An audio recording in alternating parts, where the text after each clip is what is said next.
আসসালামু আলাইকুম। এখন কথা বলবো নিজের আত্মসম্মান কিভাবে বাড়াবেন। কথা না বাড়িয়ে চলুন শুরু করা যাক। যারা তোমার খোঁজ খবর রাখে না, তাদের জন্য কখনো অপেক্ষা করো না। কারো কাছে বারবার ভিক্ষা চাইবে না। আমার এটা প্রয়োজন, আমাকে এটা দাও, কেন দিচ্ছ না? এ ধরনের কোনো কথা বলবে না। অপ্রয়োজনীয় অভ্যাসগুলো ত্যাগ করতে হবে। যেগুলো তোমার মনে হচ্ছে যে এটা অপ্রয়োজনীয়, ওটাকে ত্যাগ করতে হবে। কেউ তোমাকে অসম্মান করলে সাথে সাথেই জবাব দাও। কেন তোমাকে অসম্মান করা হয়েছে? অন্যের খাবার যতটা খাও ততটা তাদেরকেও খেতে দাও। অহেতুক বারবার কারো কাছে যেও না, বিশেষ করে যদি তারা তোমার খোঁজখবর না নেয়। নিজের উন্নতি সাধন করো বা নিজের জন্য কিছু বিনিয়োগ করো।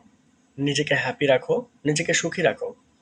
গুজবে কান দিও না এবং অন্যদের কথায় সমালোচনা করো না। কথা বলার আগে চিন্তা করো। তোমার মূল্য অনেকটাই নির্ভর করে তুমি কি বলছো তার উপর। সর্বদা পরিষ্কার পরিচ্ছন্ন ও মার্জিত পোশাক পরো, কারণ মানুষ তোমাকে তোমার পোশাক অনুযায়ী মূল্যায়ন করবে। জীবনে সফল হওয়ার চেষ্টা করো। নিজের লক্ষ্য বাস্তবায়ন থাকো বা নিজের লক্ষ্যে অটুট থাকো। সময়ের মূল্য দাও। সময়কে কখনো নষ্ট করো না।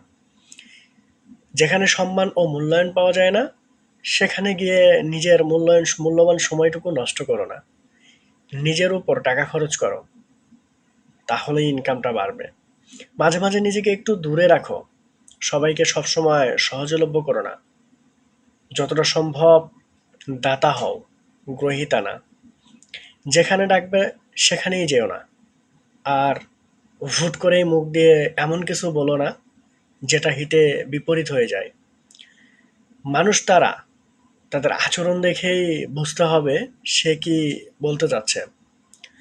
যদি কেউ তোমার টাকা ধার না দেয়, তাহলে দুবার ফোন করাই যথেষ্ট।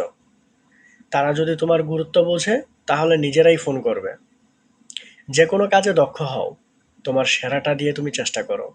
অবশ্যই তুমি অন্যদের থেকে আলাদা মানুষ হবে এবং নিজের সম্মানটুকু বেড়ে যাবে। অসংখ্য ধন্যবাদ।